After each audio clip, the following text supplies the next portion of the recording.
ஓம் நம சிவாய. தெய்வத்தின் குரல் முதல் பகுதி, அன்பும் துன்பமும் என்ற தலைப்பில் மகாபெரியவா அருளிய உரை. மனிதப் பிறவி எடுத்ததன் பயனே அன்பு செலுத்துவதுதான். அன்பு செலுத்துவதில் உள்ள ஆனந்தம் வேறு எதிலும் இல்லை. தனக்கென்று பொருள் சேர்ப்பதில், புகழ் சேர்ப்பதில், அலங்காரம் செய்து கொள்வதில் தற்காலிகமாக இன்பம் கிட்டலாம். ஆனாலும் இவற்றில் உள்ளம் நிறைவு பெறுவதில்லை. உள்ளத்துக்கு நிறைவான ஆனந்தம் அன்பு செலுத்துவதிலேயே உண்டாகிறது. அன்பு செலுத்தும்போது நமக்கு எத்தனை கஷ்டம் வந்தாலும், தேக சிரமம் வந்தாலும், பணச்செலவானாலும் இதெல்லாம் தெரிவதே இல்லை.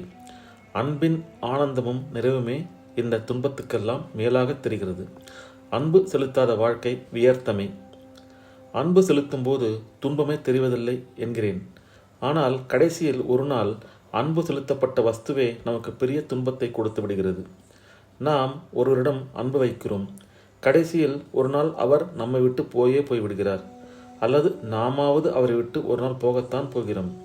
அப்போது ஐயோ, நம்மிடமிருந்து போய்விட்டாரே என்றோ, அல்லது ஐயோ, நாம் இவரை விட்டு போகிறோமே என்றோ பெரிய துக்கம் உண்டாகிறது.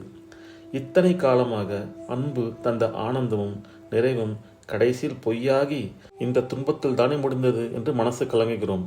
அன்பின் முடிவான பலன் துன்பம்தானா என்று பெரிய சலிப்பு உண்டாகிவிடுகிறது.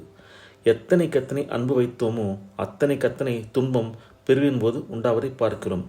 அன்பே செலுத்தாமல் சுய காரியவாதியாகவோ அல்லது ஜடமாகவோ இருக்கிற ஜன்மாவே ஸ்லாக்கியமானதோ என்று கூட தோன்றிவிடும்.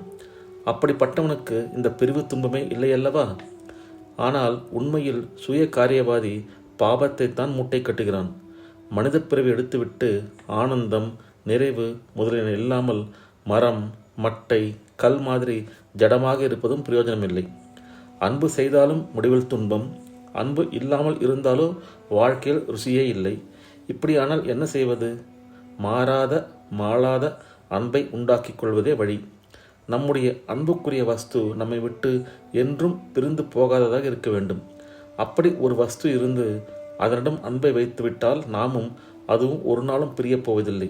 எப்போதும் ஆனந்தமாக நிறைவாக இருக்கலாம்.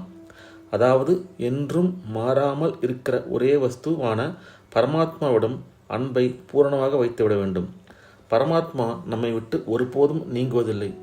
நம் சரீரத்திலிருந்து உயிர் பிரிந்தாலும் பிரிகிற உயிர் பரமாத்மாவிடமிருந்து பிரியாமல் அவரிடமே கலந்துவிடும். அவரிடம் வைக்கிற அன்பே சாஸ்வதமாக இருக்க முடியும். அழியாத பரமாத்மாவிடம் அன்பாக இருக்க வேண்டும் என்றால் வேறு யாரிடமும் அன்பாக இருக்கக்கூடாதா? மற்ற எல்லோரும் என்றோ ஒரு நாள் நசிப்பவர்கள்தானே என்ற கேள்வி எழலாம்.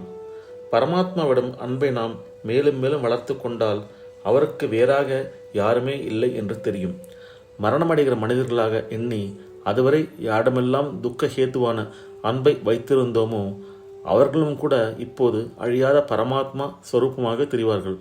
இப்படி உலகம் முழுவதையும் பரமாத்மாவே பார்த்து அன்பு செலுத்த வேண்டும்.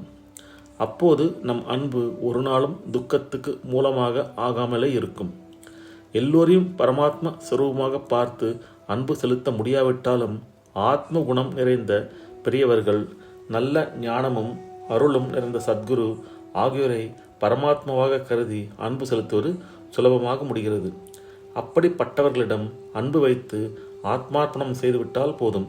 அவர்கள் மூலமாக பரமாத்மா நமக்கு அனுகிரகம் பண்ணிவிடுவார். நம் அன்புக்கு பாத்திரமானவர் மரணம் அடைந்தாலும் கூட பரமாத்மா வேஷமாக போட்டுக்கொண்ட ஒரு சரீரத்துக்குத்தான் அழிவு உண்டாயிற்று. இப்போது சரீரி பரமாத்மாவோடு ஒன்றாகிவிட்டார் என்ற ஞானத்தோடு பிரிவு துன்பத்துக்கு ஆளாகாமல் இருப்போம். நம் அன்பு கொஞ்சம் கூட குறையாமல் அப்படியே எந்நாளும் நிற்கும். ஈஸ்வரனிடம், சாதுக்களிடம் இந்த அன்பை அபியசிக்க ஆரம்பித்து கொஞ்சம் கொஞ்சமாக சமஸ்த ஜீவராசிகளுக்கும் விஸ்தரிக்க வேண்டும். அதுவே ஜன்மா எடுத்ததன் பயன். ஓம் நம சிவாய. அன்பும் துன்பமும் என்ற தலைப்பில் மகாபெரியவா அருளிய உரை நிறைவுற்றது. அடுத்த பதிவில் அன்பு என்பதை பற்றி மகாபெரியவா அருளியதை பார்ப்போம். ஓம் நம சிவாய. ஹர ஹர சங்கர, ஜெய ஜெய சங்கர, காஞ்சி சங்கர, காமகோட்டி சங்கர.